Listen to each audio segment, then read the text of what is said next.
How important do you think culture is, like specifically the D&B world? How important do you think the culture is within the companies? Potentially it's top of the table for me, like in D&B and everywhere, because you need to be family with everyone around you. Culture's, invaluable. We always compare ourselves to everyone else that we're around, and we always feel like we're so far behind. Absolutely, comparison is the thief of joy. Give us an idea of like what type of pitching you were doing, like what did that actually look like? We go quite hard on the research. Who are the people in the room? What makes them tick? I thought I was done with D&B, if I'm perfectly honest. I thought Thirdway's the peak. I'd reached my peak. I'm just trying to figure out what's next for me, career-wise. I had a bit of a breakthrough there, and it was just kind of like everything was mapped out to me, my whole sort of life, and it was like, you're crazy for not doing your own thing. Motive's very fluid. We've got like a revolving door of people that make sense for that project. Perhaps it's becoming a little bit old school to bring in everybody on a salary, because you've then got to hit all of these targets to make sure that you can pay everybody and all of the overheads that are involved in that. I've read a lot of things that that's going to be the way of work, the world of work in, in 10, 20, 30 years time, that businesses will predominantly be set up as a few people who are like the core, and then they'll just be dragging freelancers in to do elements of things that they need them to do. That is the future, to have this nucleus of people. When a project had to be value engineered, our least favourite two words, the bells and the whistles were the first thing to go. Designers tend to get treated the worst or get the raw end of the stick. Like, why do you think that actually is? Because... Rob, welcome to SQFT-Stories. Thank you so much. Pleasure to be here. We've been trying to arrange this for a long time, haven't we? We have, yeah. Big fan of the podcast. I think we've got a few friends in common, a few industry friends in common. So yeah, really, real pleasure to be here. Nice. You're the first person on the podcast that told me you're a big fan of the podcast as well. Really? I'm shocked. It's big business. Your podcast is doing bits, No, I actually really appreciate it, mate. Thank you. Look, I always kind of start with just like a little bit of a conversation around how, a bit about you before and like how you made your way into the D&B industry, because I know that you haven't always been a part of the D&B industry, have you? No, I studied as a graphic designer, so I've always been around design. Came out of uni in the old school recession where no one was giving jobs in supermarkets, let alone design jobs. So started a product design company with a couple of my best friends, and worked hard at that to, do the whole get investment thing and get the product out there and on shelves and whatever. And then got to the point where ran out of money, both business-wise and personally, and when everyone in your life is like streets ahead of you and you're like, oh, I'm failing, I'm falling well behind. So just kind of, I was putting CVs out there all over the place, and then a D&B recruiter called me out of the blue and started using all these acronyms that I'd never heard before. But I was so keen to get an interview with whatever type of company this was. I was just like, yes. Do you know what D&B is? Do you know what PDs are? Do you know what PMs are? All this kind of thing. Yeah, of course. Bread and butter. No idea. Yeah. And then, ended up at Denton Associates, as they used to be called. And kind of kicked off everything there, spent a couple of years there. So and I just wanted to actually talk about something you said there, just slightly off topic, I suppose, D&B wise, but isn't it funny that just in general life, we always compare ourselves to everyone else that we're around, and we always feel like we're so far behind? Absolutely. Comparison is the thief of joy. Yeah, and nice. you got to keep reminding yourself of that, because no matter what levels that you reach or whatever anyone else is doing, it's so easy to just get hung up on, especially with social media now as well. It can be difficult to stay in your own lane and tell yourself that it's all a matter of time, and you just got to stick to what you know and stick to what you believe in. I am the worst. That's why I've brought it back, because I'm the worst at this. And I I'm not afraid to say it, but I always look at other people in the industry, I suppose, and people who are podcasting. I'm like, he's doing that and he's doing that. Like, why am I not doing that? And then I never take a step back and be like, well, actually, I've got this and this is what we've built, and like we're actually doing okay. I'm always like, on to the next thing. Yeah, it's funny. Like when I was at Denton's, and I'd kind of solidified my position there and knew that I meant something, and I was like, right, I get the industry. I know that I belong here, and I know that I enjoy it here. You get those times when it all becomes a bit mundane because you understand it and everything like that, and you're there like in a meeting, slumped down, you're like, oh, I'm not really feeling what this client's saying or whatever else. And then I was constantly pinching myself, like, remember where you were a year ago, 2 years ago. And the same with, I ended up at Thirdway, And the same when I was there, you know, got to this creative director position, which I could never have dreamed of being in 5 years beforehand. And you're there just like, just listening to the politics that are going around and whatever else. And you're like, remember like where you once were and how this was once a dream. Yeah. I make it a point to find that perspective as often as possible, because you get so caught up in other people's lives. Yeah, and your own as well. Like me especially, like, because life's just 100 miles an hour all the time. So I always get caught up and don't give myself an opportunity to actually look at what has been achieved, really, rather looking at what I haven't achieved. Yeah, I mean, some people I think that's like a sign of weakness, like to be looking backwards or to be appreciating what you've done. Like, you've got to keep looking ahead, keep evolving and whatever else. And I kind of disagree. I feel like it's a very, it's an underrated emotion, the feeling of being content, like looking around and being like, wow, look what I've done. Even if it's the smallest of things, even if it's just, 2 achievements that you had that day or whatever else. I think it's so important to keep your feet grounded and to really appreciate what you're doing. Yeah, because, and, I feel like we're really going off a tangent, but like, that's what, podcasting's about. But, and then you think about it, and when you think about you're always trying to evolve and push forward, it's like, it's actually never ending. Because, like, even if you get to the next thing and the next thing, there's just always a next thing and always a next thing. It's just, that would be a never ending chase. Yeah. And I'm saying that because I fall pitfall of it. So I'm basically like talking about myself almost. I think it's human. Like, you need goals, you need something to work towards, you need purpose, and so you can't chill too much. Yeah. You can't spend your whole life just sort of wallowing in the past or appreciating the present. Like, you have to look to what's next, otherwise you just kind of plateau and fall off. Anyway, let's get into the D&B. Okay, let's get into the SQFT-Stories. So you said you went from, you went to uni, obviously, and then you kind of found your way to work with Denton at the time. So what was it like going into a company like that, where you obviously have no idea about the industry, I assume, at that time? You said earlier you were hearing like buzzwords and you didn't know what they actually meant. What was it like going into it, and also going into it in a position that you were going into it for, like a, I suppose, creative design type role? Yeah, it was it was a weird one. I remember stepping foot in the door the very first time when I went for the interview, and it was the most creative office I'd ever been in. And by the standards that we know these days, it wasn't that creative. Like, the exposed raised access floor was there, and I was like, wow, this is so space age. Like, it's all shiny and metal, it's beautiful. And there's like big graphics on big floor to ceiling graphics on the walls, and I was like, wow, color and like statements and everything like that. And I was like, I kind of made a not a promise, but I laid down the gauntlet for myself when I stepped in there for the interview, and I was like, this is where you belong, this is where you need to be, make this happen.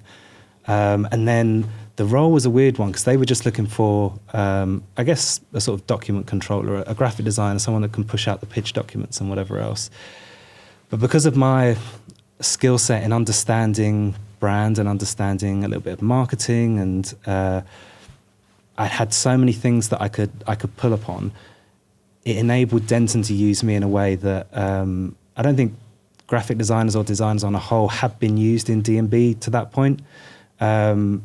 We won, like, Denton were known for being quite corporate, and they got their law firms and their solicitors, and we got the opportunity to pitch for LinkedIn, and they put me and 2 junior designers on the job, and they were like, we're just there to make up the numbers, there's an incumbent, you guys just go to town, like, go as crazy as you like. And we went for it. Like, we stayed up all night for about a week, just putting every incredible design that we thought made sense for LinkedIn down on paper, and ended up winning the project. Nice.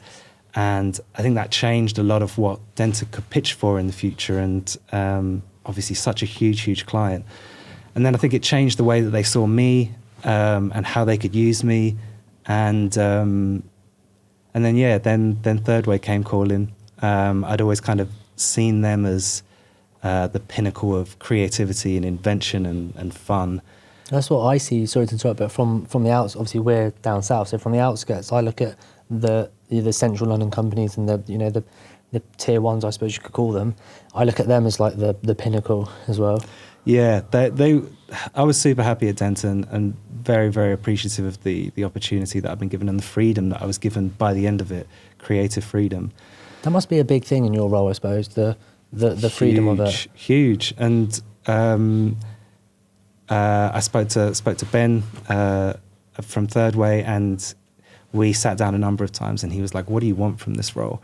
And I was like, "I'll be honest, like it'll be tough to pull me away because I have so much room to maneuver here. I have so much freedom both with the client and within the company."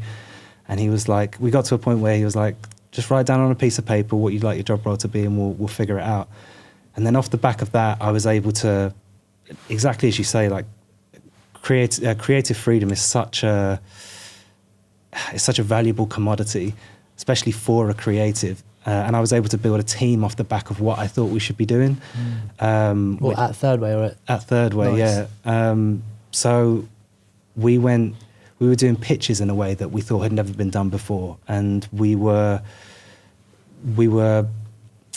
I guess, coming to clients, and we had this approach that we were trying to make offices for them and them only, in a way that if you walk into that space, it couldn't possibly be anyone else. You could put someone else's logo up on the wall, but it wouldn't make any sense. Like, it's not telling their story. It's not their DNA. So yeah, we had a really successful run with the creative team, and to bring in people that could fill the gaps that I wasn't good at, that were creative in a way that I wasn't, was just a dream for me. Like people that scared me creatively, and people that you could put in front of a certain type of client to really wow them. It was just a dream. Give us an idea of, you mentioned there that you were kind of pitching in ways that maybe they hadn't done before. Like, give us an idea of like what type of pitching you were doing. Like, what did that actually look like? For someone who might not know how these people typically pitch, like what does it look like? So we'd always do our research. We go quite hard on the research. Who are the people in the room? What makes them tick? What makes the company tick? Which, as I'm sure you know, can be so difficult to do if you're not given FaceTime with someone beforehand, if you're just going off a website. But if you can do your research, and if you know someone who knows someone in there, and you know something that could tip the scales in your favour, and that could be, we found out once that one of the guys that we were pitching to loved his craft beer. In particular, I can't remember what the beer was now, but they had craft beer Fridays as well, and we were pitching to them on Friday. And we decided to do the pitch within their new space, so totally empty floor, cate space, set up a board table there, chairs, everything like that, and we had a little fridge off to the side, little mini fridge. Nice. After the pitch was done, opened up the mini fridge, we were like, "We know you like your craft beers," and we had his favourite beers, but they were labelled with our logo and their logo as like, this is what's possible when we collaborate together, like an ultra personalised service, and that's the excuse the pun, the taste that you leave in their mouth. Like, as they walk away from the pitch, they're like, these guys have thought about this. These guys have thought about us. They're not just doing the same thing that they know works and over and over again. So we had like a wall of fame that I always challenged my team. Like, you want to be on the wall of fame of like what your pitch doc looks like or what the presentation looks like. And we were like constantly one-upping each other to try to do bigger and better. So yeah, I don't want to give away too many Thirdway secrets, but yeah, just make it ultra personal and find out about who you're pitching to and why you're pitching to them, and what, I mean, typically what wins a project is cost and time and confidence. But if you can like tap into their personality and leave them with a smile on their face, then you're winning. Nice. So give us an idea of how your role and suppose what you did at Thirdway evolved over the 7 years. So I know you said there that you almost had to write down how your job would go, but how did you start there, and like almost how did it evolve? It's funny, no one really, I remember coming in and no one really knew what to do with me, because they hadn't experienced someone beyond just the document doer. And I was like, no, bring me to those initial meetings with the client. Let me meet them, let me figure them out, let's figure out what makes them tick. And let me be client facing, and let me be a part of the design and not just the pitch process. Something that I thought that I could bring to the mix was how to make the space personal as opposed to just functional and beautiful. And so it was a bit of a learning curve for everybody there, including myself, really. I remember walking into Thirdway for the first time and just being a bit like, wow. It was a bit much. Like, there's a lot of personalities. There's a lot of incredible talent. Everyone's very young, very hot. I used to say it was like Hollyoaks. Like, people were employed because of how attractive they were, you know. There was judgmental, wasn't it? Yeah, maybe at first. I'm joking. Yeah, they were known for their parties. And it was a lot to take in at first, to know where you slot in. And you're like, oh, I thought I was the person that knew about music, and there's like 5 of those guys. And I thought I was the person that knew about new restaurants, and there's like 2 of these guys and whatever else. So yeah, found my way and found out, really tried to push what I believed D&B could be with sort of me involved in the design process. So I suppose it was almost like, by the sounds of it, a completely different direction in that niche within the business in terms of the creative side of Thirdway. It was almost like they were aiming in a different direction when you came on board. Yeah, it was. I wouldn't say completely different. It was a slight pivot and a real learning curve for designers, I think, because designers, I think this is an unpopular opinion, but I think they work harder than anybody, and they get treated worse than most people, I'd say, because they're doing it for the love of design. They're not doing it for the commission. They're not doing it to make more than the next person. And so for me to come in and be like, right, we're going to collaborate on this, and I'm gonna do this bit, and we're going to dovetail like this. I think a lot of designers are taken aback because they're like, oh, this is my thing though. Like, I'm not given many things, and this is my thing. Like, I get the glory of the beautiful projects and whatever else. And so, you know, some people were receptive and some people less so, but, you know, you eventually win people over some way, somehow, whether that's the proof being in the pudding of projects or, you know, charming people or whatever else. But yeah, it was slightly different for them, and it became a USP for Thirdway, which I think is very difficult to do in D&B. Everyone's doing a very similar thing at a very high level. Everyone knows what wins projects, and it's usually the people in the room. Like, if you can get someone to sell to a client in a way that really impresses them, or if a client sees themselves in you, then you're on a good path. But in terms of cost, in terms of design, in terms of confidence of delivery, it's all very, very similar. And we were speaking before this about the London market. People jump from all the big players or all the small players. It's quite incestuous. So everybody knows everybody's tricks. So to have something truly unique is quite special. It was a real special time. Give us an idea. So you said that you also almost curated a team with you at Thirdway. Like, what did that team look like? There were 10 of us. I only ever employed one person who'd been in the industry before. Something that I took from Thirdway that I thought was amazing was they were bringing in people that studied chemical engineering to be PMs, and like real diverse people to use their skill sets in a very different way, to see how they can change the game in the way that they thought possible. That's quite interesting, actually. Yeah, because I suppose the skill set and the characteristics are, you know, transferable in different industries. So like, it's quite interesting that they do that. For sure, and it enables people to think differently and to be given that sort of freedom as well, to do things as you think they should be done, as opposed to how they've been being done for the last 20, 30 years is huge.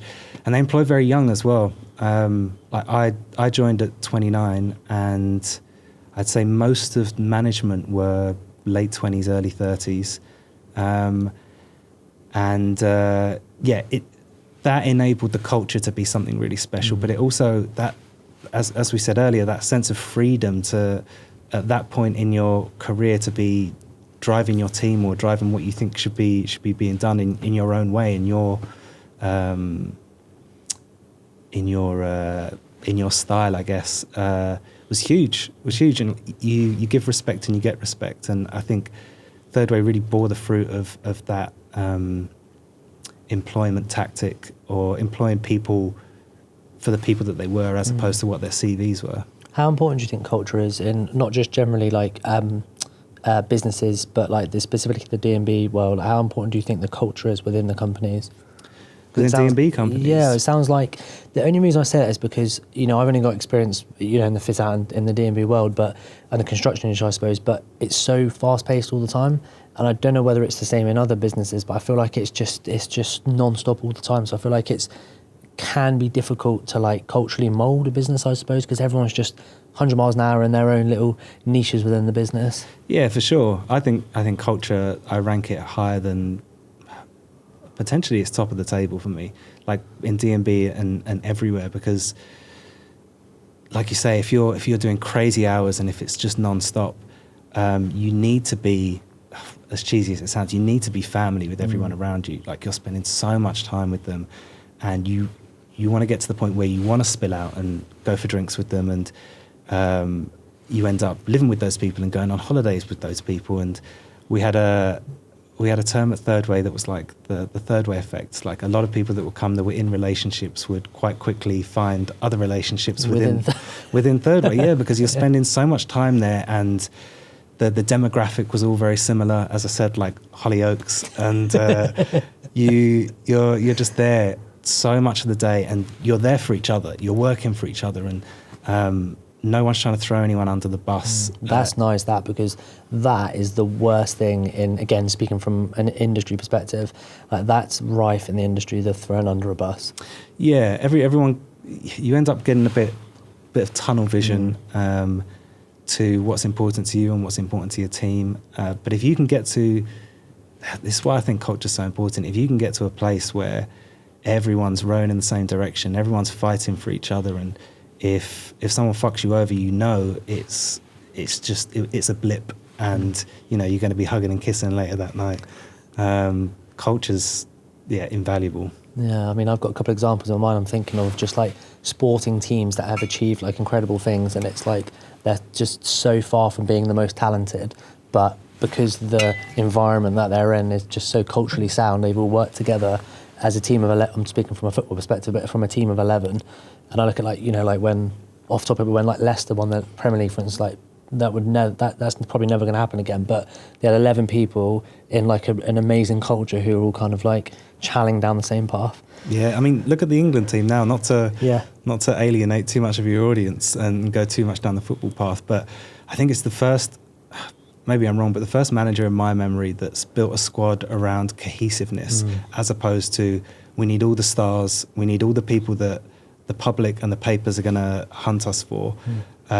He's built a team that have raised a lot of eyebrows. Yeah. And I mean, look at the World Cup already. There's teams that are doing things that they definitely shouldn't be doing because they've probably been playing together for the last 10, 15 years, and there's unity in a way that there wouldn't be if you had ego all over the place. England are prolific underperformers because we've had golden generation after golden generation of incredible players that just don't want to play together. They're so in the mindset of like Man United for life, Liverpool for life, Chelsea for life. Of course. So culture is... right there's a good example of what we're talking about. I know we were relating it to the D&B world, but that's just a good example in general, that culture is so important no matter what industry it is. Give us an idea of how, obviously, so I suppose your career at Thirdway lasted 7-8 years, was it? Yep. Give us an idea of like sort of why you left. You don't have to go in detail, by the way, and then what was like the motive behind that wasn't even supposed to be, but the motive behind Motive, I suppose. Yeah. I'd got to a point at Thirdway where it's very much what we were saying earlier. You get to a point and you're like, what's next? How can I achieve more? How can I put myself even more into my sweet spot? And I got a little bit tired of having to work on the projects that came through the sales funnel, and those being less and less creative. As I said before, I came to Thirdway because I wanted to work on the juicy, creative, fun jobs, the media and the tech companies, and it felt like that was happening less and less. Potentially a product of the market. Yeah. But I wanted to be in a place where I could decide who I worked with, and I wanted to do cool shit for cool people. But in no part of my mind did I ever think, start your own company. I thought I was 10 years off that. So I took a sabbatical. Went away to have a think about it. Bit travelling, was that, or was that just? Yeah. Went away with my now wife. Went away for 4 months. Nice. Asia. No, we did South and Central and North America. Cool. All of the Americas. And I thought I'd meet someone that would be... I thought I was done with D&B, if I'm perfectly honest. I thought Thirdway's the peak. I'd reached my peak. Creative director, I suppose that is the peak of... Exactly. The peak. Yeah. I didn't fancy working for another D&B company. I was like, maybe I train to do something else in the design industry. Maybe I go a totally different direction. So I was waiting for that moment, that person that I'd speak to that would be like, oh, you'd be perfect for this, or you should come do this with me or whatever. And it didn't happen until the end of the trip, where me and my wife, we went on an ayahuasca retreat. Do you know what ayahuasca is? It's funny. So the last I don't know if it was the last person or the person before last.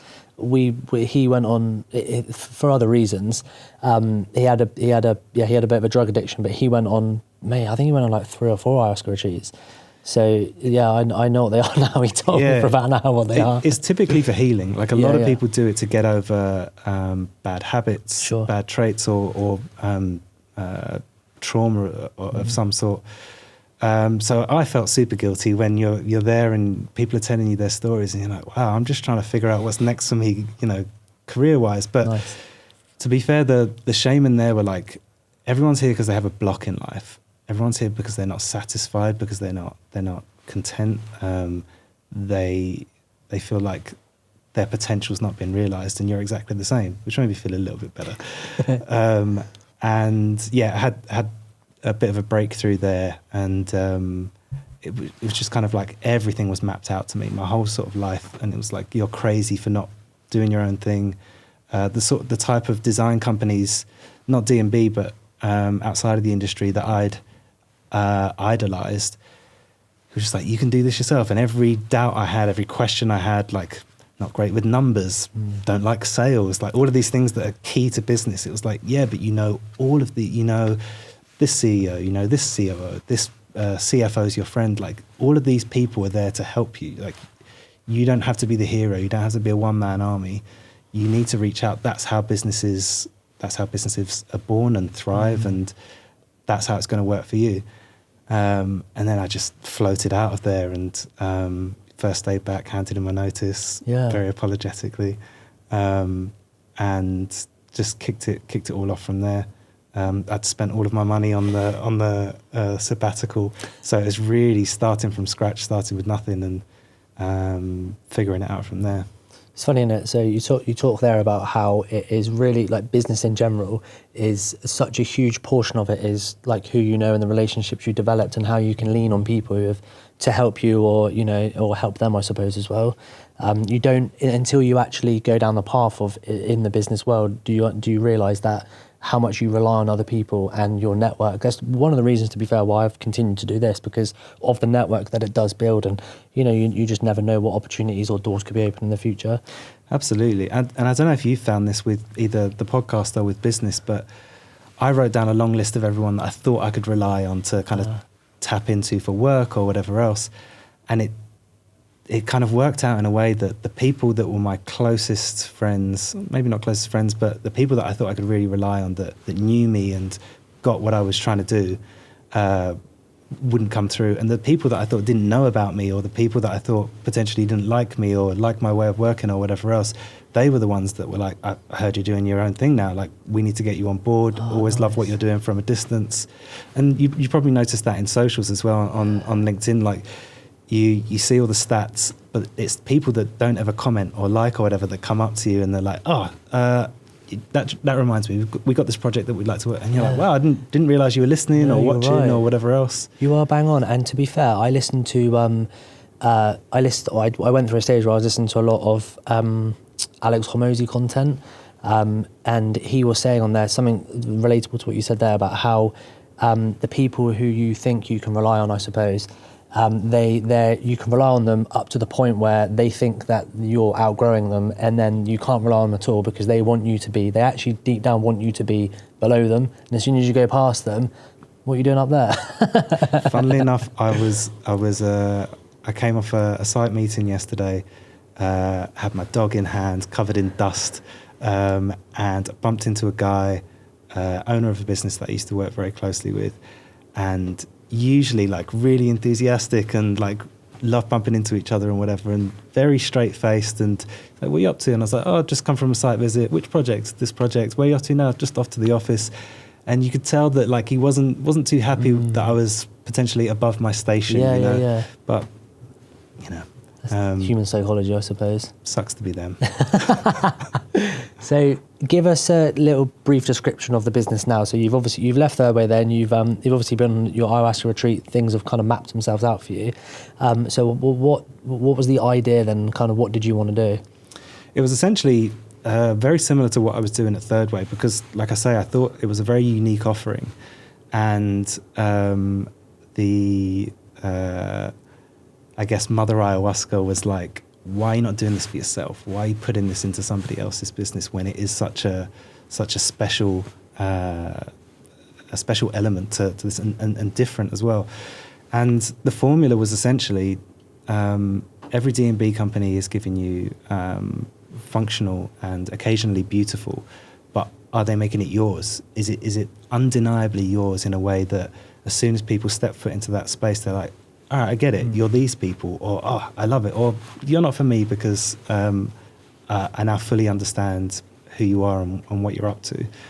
And so now it's worked really well with the sort of with this flexible revolution that we've been having in the past 10 years, where Cat A Plus has become huge and managed spaces have become huge and all of that, because people are moving into space that's been pre-fitted, that's been designed for no one and everyone, and now they want to make it theirs. And it used to be that those spaces were for startups looking to move into their first office, and now you've got the biggest brands in every industry moving into those spaces because it makes so much sense financially, it makes so much sense logistically, and so we can kind of slot right in and be like, we don't do any of the dirty works, we just make it you.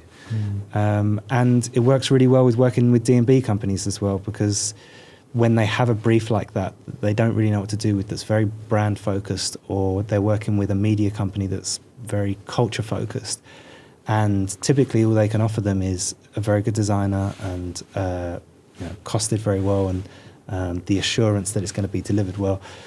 No one can really offer that that making the intangible tangible, that going into a space and it could be anything from a request to be Instagrammable or marketable, or I don't know, that it felt like no one could really offer that in the industry. And there are people that do bespoke artworks, but typically that works well for trad because they're high priced and they need a lot of time to do them. Because I knew D&B so well, I could turn things around rapidly and do them for a price that I knew would make sense for a D&B client.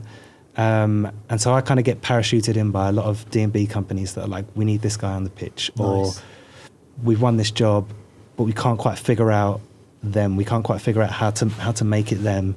Quite a unique offering, isn't it, I suppose? I've never heard of, obviously until I knew about what you did yourself, but I'd never heard of someone who actually owns a business and does that specifically. I suppose people have it not in-house, but they have that type of role in-house, but not as unique as what you do. I don't think it exists in the form that we do it. And I like to call it holistic design, because we're not creating a piece of art that's a bolt-on to an office that you just fling on a wall. We're there, ideally, right from the word go, when you're speaking to the client for the first time, or the designer's coming up with whatever they're doing, and we're able to get our costs in early doors, so everybody's happy and everything's considered and interwoven within what everybody else is doing. So do you come in, so I suppose you would be introduced to the project early on, almost ideally from day one? Right? That's the ideal. Yeah. It can't always work like that. As we know, like the industry is rapid, and people are very caught up in what they know as well. So the rhythm of pitching for a project or winning a project. So it takes something to kind of like jolt people out of that rhythm, to be like, oh, perhaps we need Perhaps we need a hired gun here, or perhaps we need a specialist in this realm. And I think that's one of our toughest prospects is educating people that we exist and what we do, and we're not here to step on toes. We're here to make your space award-winning. We're here to make your space as good as it could possibly be for you. We want to bolster your portfolio. We're not doing this for our glory or whatever else. So yeah, ideally from the word go, we're there.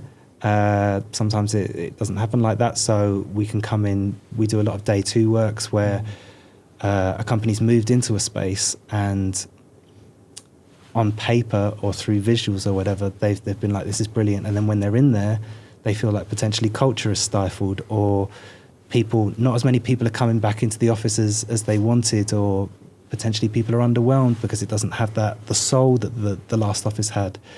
So yeah, they call on us to see if we can kind of remedy that and work with the client and work with the D&B company on that additional offering. How important do you think it is for a business's office to be so on brand? It's almost like you touched the emotional side of the businesses and the business owners, I suppose. Like, how important do you think it is for them to be like emotionally on brand with them as a business? And like, how do you think that improves just like the workplace in general? Well, I mean, as we said earlier, if you can get everyone on the same page, if you can get everybody believing in the same thing, then it's easy from there. And beautiful spaces are well and good. Functional space is key. But when you're interviewing someone for the first time, just like me when I walked into Denton's, and you come in and you're like, I need to be here. This is where I belong. I'm going to do everything I can to make sure I'm here, and I'm going to do everything I can for the company whilst I'm here. It just makes everything work in flow. Yeah. And I use the word a lot, but the sense of belonging is so important. Whether that's people that have been at a company for years and maybe are thinking, what's the next thing? People that, new clients, business that you're trying to win. If you can get someone walk in the door and just be like, ooh, these people are tasty. Like I'd love to work with someone that thinks like this or interprets themselves in this way. Yeah, I would say it, but I think it's of huge importance to get to build that sense of belonging and to get everybody singing from the same hymn sheet. So you've managed to now develop a team behind you as well at Motive. So give us an idea of like who's in your team, where did you get them from, what side of the business do they do or operate in? So my team is basically built up of people that I've previously worked with and loved, people that have potentially gone freelance and then I use them as and when I need them, or people that have been in similar positions to me where they've got to the very top and they've thought, what's next? I've done the D&B thing. I might as well do it on my terms. And so I bring in who I think are the very best and who I think work harmoniously with me and with the client. I think I'm very fortunate in the generation that I was in at Thirdway, because it was a very closed circuit. Like, a lot of people outside of the company referred to it as a cult, I think potentially jealously, but no one ever left. You went in there and you were... I've heard of it as a cult, I'm not going to lie. Yeah. And we leaned into it. Like, we loved that probably reputation. Works for them, doesn't that? Yeah, well? Absolutely. And I was part of I was really fortunate to be part of what I think was like a golden generation of people that came in a very similar age to me, that were given a lot of freedom and control, and were allowed to learn to make mistakes. And then we all grew together, and you buy your first houses together, and everybody's getting married and having kids and whatever, and then you're like, where do I go from here? Why would I want to be elsewhere? So you think about doing your own thing, whether that's on your own or elsewhere. And when I left was when a lot of other people started to go elsewhere. So now I can kind of tap into them, whether it's for advice or to bring them into a project or whatever. Motive's very fluid. We've got like a revolving door of people that make sense for that project.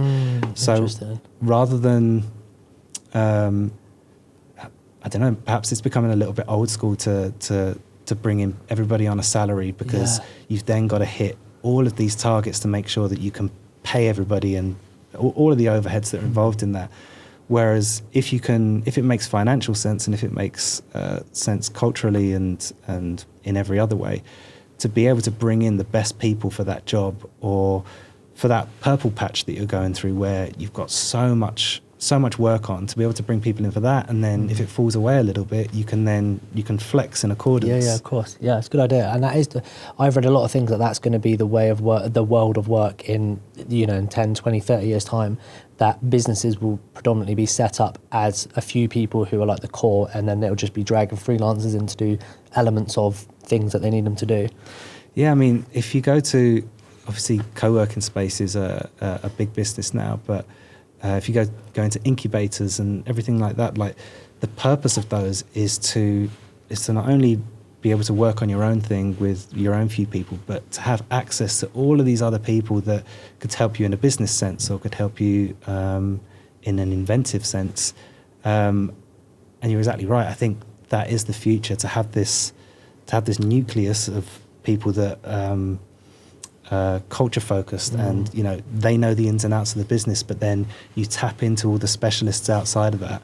You tap into your network essentially to make it exactly what you need it to be. I think it's a win-win for everyone as well, that way of working, because if you're a business owner and you're looking at bringing people in, sometimes when you bring people in, you might be thinking like, oh, I need to, I can't get them to just focus on specifically what they're good at because there's so many different things going on and we might not have that specific role readily available 24/7, so they might need to do a bit of this and a bit of that, and then they almost lose what they're actually good at.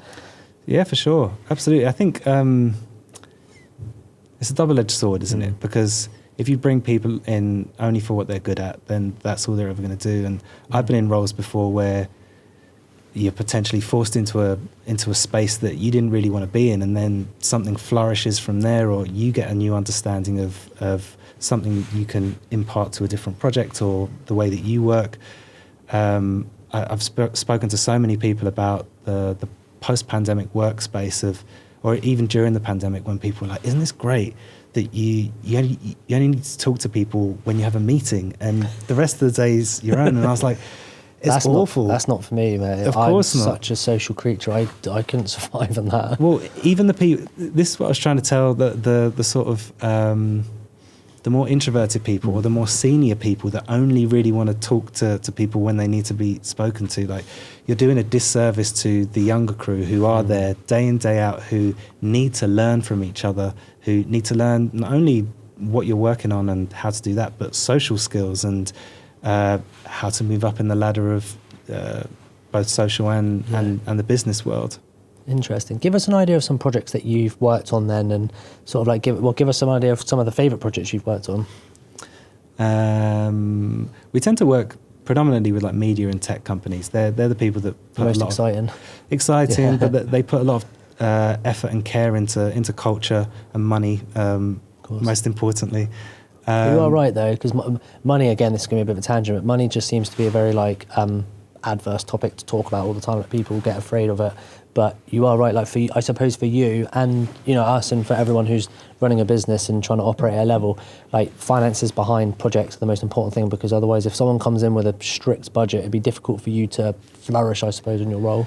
It was another reason that I left Thirdway, because when a project had to be value engineered, our least favourite two words, the bells and the whistles were the first thing to go. Yeah. Like, you can't get rid of the chairs and the tables or the carpet or whatever else. So those nice to haves. Yeah, they're gone, aren't they? The thing that I'd built my whole team on, that was their purpose. That was everything that they were working towards. To see that get cast aside time and time again, it was really tough to kind of keep morale high and to let them know that we are important and everything that we're doing is for a reason. And it's why I wanted to take it into my own hands, to be like, this is all we offer.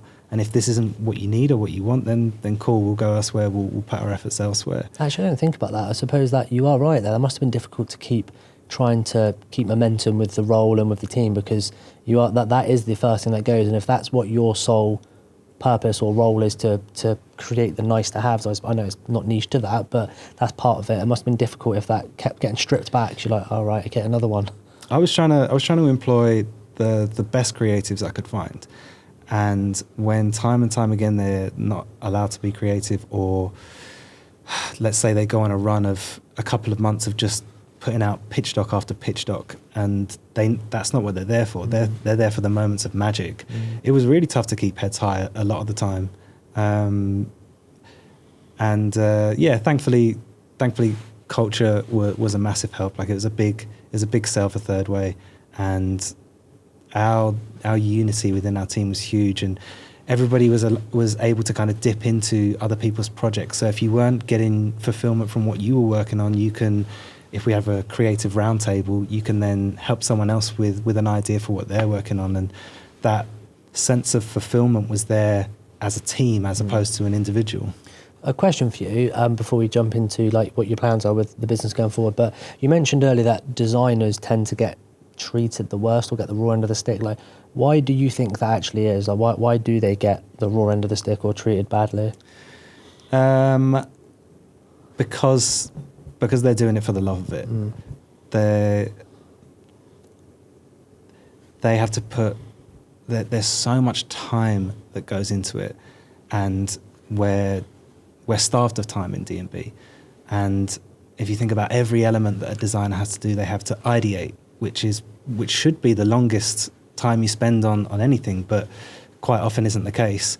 And that is that's a back and forth process in itself. Like, does this work? Does that work? I want to do something new, but it's a little bit risky because we've not gone down that path before. So you got that piece, and then you've obviously got site visits and measuring up, and you got the piece with the client. There's a lot of time spent out of the office as well. Then you come back to the office, and if you don't have a technical designer at your disposal, you're doing all of the technical work yourself. You're doing all of the mood boards. You're getting in all of the samples. Like the time spent by designers is mind-boggling. And then companies always believe that the standard rate of what you pay someone, like everyone gets paid the same in the industry pretty much, unless you're some sort of superstar, you're an anomaly that they decide to pay you a ridiculous amount. So the people that get paid the most are the people that earn the company the most money, at least on paper anyway. So the PMs, the PDs, the pre-cons, the people that can make a bigger margin, you give them commission for that. Designers rarely get commission because you're there to do design, and people know that they're there because for the love of the game, because they've always wanted to be a designer, because they want to bring something into existence and be like, I did this. Everyone else, not everybody else, but there is a big divide between people that are there for the love of it and people that are there because it's a job and they want a comfortable life, and their competitiveness, and that shouldn't be a bad word, but their competitiveness comes out in, I want to earn more than this guy, I want to get to this level and whatever else.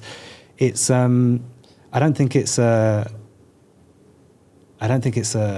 horrible thing that people are purposely doing to designers. It's just the state of play, unfortunately. The issue is, as you mentioned there, that they don't typically get commission, but the issue I would see is like, what metric would they base the commission on for a designer? Because like a PM's metric is, what margin have you made here? We've made this. Okay, there's a percentage of that. Like, where's the metric for a designer, if that makes sense? Because it's hard to extract what value. I don't want to say this in a horrible way, but it's hard to extract at the end of a project the value from a designer, because the space is amazing. Wow, like client loves it, like everything's happy. And then where's the metric there? Because the only metric is the money that's been made, unfortunately, in the world that we live in. For sure. And at the end of my time at Thirdway, everything. It wasn't the sort of gunslinging young people running around trying to do whatever they could do. It was very organised, and KPIs were introduced, and everybody had to be working towards some sort of goal, which makes so much sense to propel a company into a bigger and better stage. But for designers, for creatives, how do you measure that? And a lot of the time it was boiled down to cost again. Like, can you win a pitch, and can you upsell, or can you convince a client that this is better for them, which makes the company more money?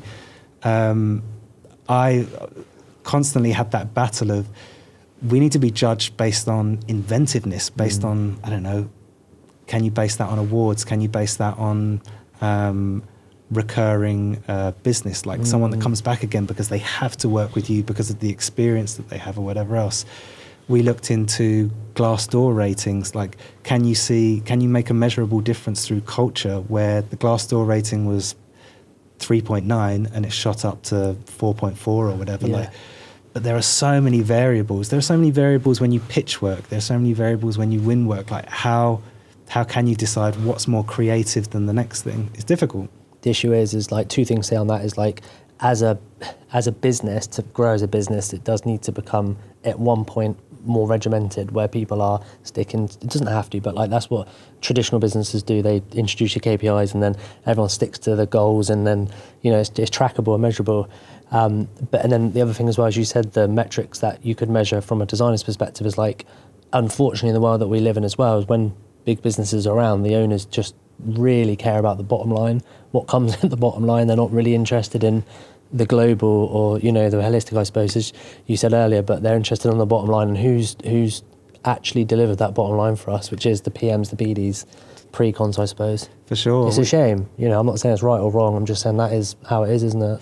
Absolutely. And we were talking before this about Cleo, RIP, who were, I thought, a very rare case where they put people first, and they made sure that people were considered, because they're going to do a good job. That the business is going to thrive as long as these things are hit. So why not make the individuals happy? Why not make it a space in the likes that have never been seen before by them, and boost them to make them better? It says a lot about, shout out to Wes as well, by the way, but it says a lot about him as a person. I'm only saying that because I know him reasonably well, but obviously he, as an owner and a leader, he's instilled that culture into the business itself. Yeah, for sure. And a lot of it came down to who they chose as well. Like, again, I don't think it was based on CV, it was based on whether that character could bring something and the right thing, and would they meld into the team in the right way. So give us an idea of just what's your plans with the business, and like with yourself, I suppose, as well. Like, where do you want to get to in the future? Do you have those lofty goals, or are you more just like your metrics, creativity, I suppose? Yeah, as long as I can keep doing what I want to do for the people that I want to do it, where obviously you'll do a job because you need to. Because you need to sometimes. One of the ones that doesn't make it to the portfolio or the website or whatever else. I want to do as little as that as possible, and I want to be working for people that get it, where you're not having to crowbar your way through the door and being like, you need us. You don't know that you need us. I want to work with the people that get it. And you asked earlier what some of my favourite projects were, and one of my earliest projects was with a tech company, a digital coaching company called Ezra. And immediately got it. They'd moved into a Cat A Plus space, really beautiful space, but they had too much to say for that to be it, for it to be full stop at beautiful space. They wanted their walls to sing their song, and I got on really well with the founder. And off the back of that, we've done their New York space, we've done their Toronto space, Singapore. We're doing they're just moving to a much bigger London space now. And that kind of relationship, I only need a few of those where someone just gets it and you're on the same page. You don't need to be on the same page creatively, but just in the way that you work, in the way that you've got that trust, and there's that fluidity, that back and forth of what have you seen that has amazed you that we should impart into this, as opposed to just you do your job. This is what we want, and this is all we want. So yeah, I guess what everybody wants. You want freedom. You want financial freedom. You want creative freedom. So there's probably like a few brands out there that I think that would be that's the goal, to work with a Disney, for instance, or someone like that, someone that really values creative ingenuity, or the fun ones that have got their heart in the right place, like Tony's Chocolonely, those kind of people. You're like, that's a dream client. If I can stack the books with those kind of people, then how would you get in with people like that? I suppose it's just knowing someone who works. It's always the agents. For me, a lot of the time, unless a D&B company brings me in, like I say, to help with their pitch. Agents are the key, man. They know everybody. Yeah. No dodgy backhanders, mate. That's not Rob, it's been a pleasure, mate. Like, thank you. Yeah, man. Oh, no way. I was loving it. I was in my stride there. This is great. Mate, well, to be fair, if you want to, mate, if there's anything you specifically want to talk about on the Square Foot Stories, you crack on. No, I don't think so. I was just loving having a chat with you, man. Bringing the vibe, That's what I'm here for, mate. Absolutely. And that's what you're here for as well, my friend. Yeah, for sure. But I will wrap it, mate. Thank you so much for coming on, taking a trip down. you're the first, I suppose, creative director that I've spoke to, and I've taken so much value from this episode just in culture and, you know, like, I suppose just generally treating people like how you've described, and how the bigger players may not have done that so well. For sure. And how you can instill a really strong culture in a business. Amazing. May I be the first of many. Get those designers in. Get those designers to cry their hearts out to you. Well, you could be the first of many, my friend. Thanks so much, mate. Thank Cheers you, for dude. coming on, Rob. Appreciate Nice it. one, man.